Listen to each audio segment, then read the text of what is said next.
అని నువ్వు ప్రార్థన చేస్తే దేవుడు స్మరణ చేత నీతో మాట్లాడతాడు. దేవుని యొక్క సందేశం నీకు వినిపించబడుతుంది. సందేశం వినిపించబడిన తరువాత నువ్వు బైబిల్ తీయాలి, రెఫరెన్స్ తీయాలి. అవి ఎక్కడెక్కడ ఉన్నాయో దేవుడు నీకు బయలుపరుస్తాడు. వెంటనే మైండ్కి వచ్చేస్తాయని మా నాన్నగారు నాకు నేర్పించారు. అదే రీతిగా నా 15 సంవత్సరాల సేవలో ప్రార్థన చేస్తాను. ప్రభువా, నేను పలాని ప్రాంతానికి వెళ్తున్నాను, ఏం చెప్పమంటారు? వారికి ఏ సమస్యలు ఉన్నాయి, వారి హృదయాంతరంగాలు ఎలా ఉన్నాయి, అవన్నీ నువ్వు చూస్తున్న దేవుడు, నాకు తెలియదు నాయన, నీవే మాట్లాడు ప్రభువా అని ప్రార్థన చేస్తున్నప్పుడు నా అంతరంగంలో ఒక మెల్లని స్వరం మాట్లాడడం ఆరంభిస్తుంది. ఒక సబ్జెక్ట్ దేవుడు నాతో మాట్లాడతాడు. బైబిల్లో ఆ సబ్జెక్ట్కి సంబంధించి ఎక్కడెక్కడ కొటేషన్స్ ఉన్నాయో వాటన్నిటినీ దేవుడు నాకు అందిస్తాడు. అది ఇంచుమించు 1.5 ప్రసంగం అయిపోద్ది. ఆ తర్వాత నేను రెఫరెన్స్లు రాసుకుంటాను. అదే రీతిగా దేవుడు మీ పరివారముతో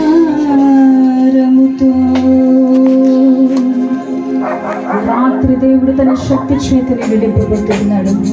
ప్రభునందరం చప్పట్లు కొడుతూ ప్రభుని ఆరాధిద్దాం.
యమును దారించుకున్నది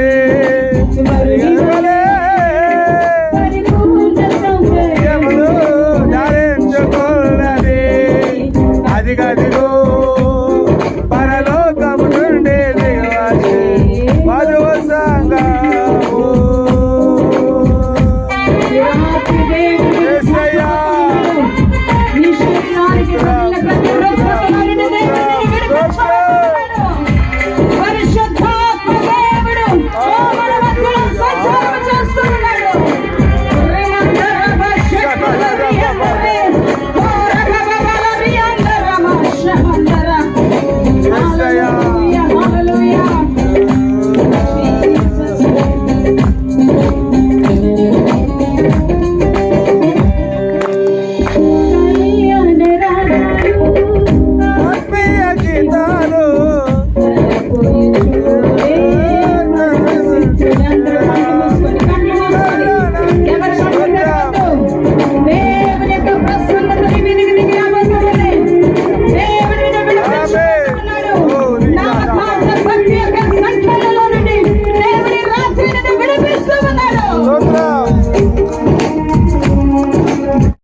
అందరికి కూడా గ్రామస్తులకు అందరికి కూడా ప్రేమతో మీ అందరికీ వందనములు తెలియజేసుకొచ్చు.